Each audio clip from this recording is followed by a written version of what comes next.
Hi everyone, so for today's tutorial we are using one of our newest beautiful tie-dye squares as well as our fitted cap underneath.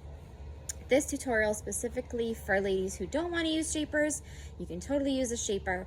This is just to show that you can do it without a shaper underneath. We are starting by folding, we have our square folded into a triangle and then we're going to fold it underneath itself about 4 or 5 inches. We're going to take it to the back. Tails even on each side, and then we're going to fold this middle portion underneath itself just to get it out of the way. Then we're going to bring these two tails up and we are going to make a knot, not super tight, especially for those who are prone to getting headaches.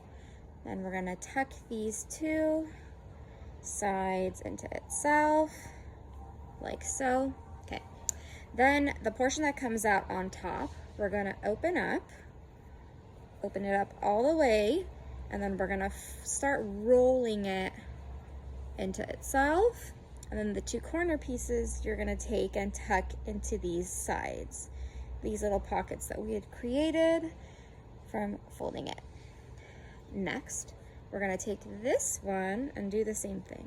We're going to open it up, bring it to the center, open it up, roll it into itself, and then roll it back.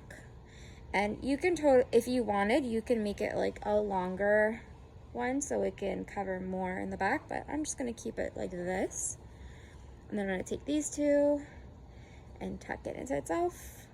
And I think this style would be also really pretty to do with even like fancier like satin fabrics, but totally works for every day and very comfortable to do. Hope you enjoyed.